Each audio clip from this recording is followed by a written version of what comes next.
এই ঝমঝম বৃষ্টিতে শুটকি মাছ খেতে ইচ্ছা করলো, তাই শাশুড়িকে অনেক বকিয়ে রান্নাটা করিয়েই ফেললাম।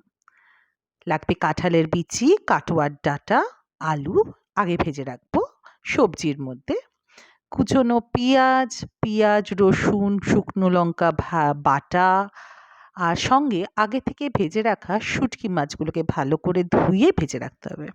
কড়াইতে আবার তেল দিয়ে তার মধ্যে একটু পেঁয়াজ কুচি দিয়ে, যতক্ষণ পেঁয়াজ কুচিটা হচ্ছে ততক্ষণ বলে দিই শুটকি মাছটা কিন্তু পরিষ্কার করা খুব দরকার।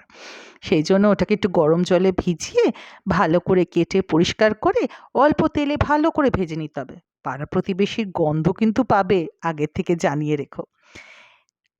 পেঁয়াজটা ভাজা হয়ে গেলে তার মধ্যে বাটা পেঁয়াজটা দিয়ে, যেটার মধ্যে রসুন আর কাঁচা লঙ্কা লাল আর একটু শুকনো লঙ্কা আছে, সাথে লঙ্কার গুঁড়ো বেশ অনেকটা দিয়ে আর একটু হলুদের গুঁড়ো দিয়ে এটাকে অল্প অল্প জল দিয়ে কষাতে হবে। কষাতে কষাতে এর থেকে সুন্দরভাবে তেল বেরিয়ে যাবে। যখনই দেখবে একটু একটু লেগে যাচ্ছে তখনই আবার মিক্সিটা ধুয়ে সেই জলটা অল্প অল্প দিয়ে দেবে। একটু নুন দিও, দিয়ে এটাকে নাড়তে থাকবে। নাড়তে নাড়তে অনেকক্ষণ পরে দেখবে সুন্দর তেল বেরিয়ে গেছে।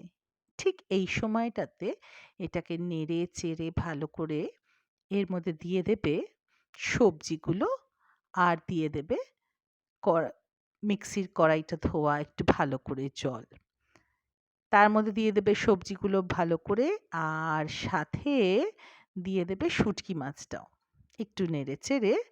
আর শুটকি মাছের থেকে যে একটু তেল বেরিয়ে আছে ওই তেলটা কিন্তু অমৃত। আমার শাশুড়ি বলে কাচিয়ে কুচিয়ে রান্না করলেই নাকি রান্নার স্বাদ হয় ভালো, সেই জন্য কোনো কিছুই ফেলা চলবে না।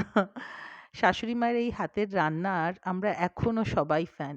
বয়স হয়ে গেছেন প্রায় 78, তবুও ওনার হাতের রান্না আমরা সবাই ওয়েট করে থাকি খাওয়ার জন্য।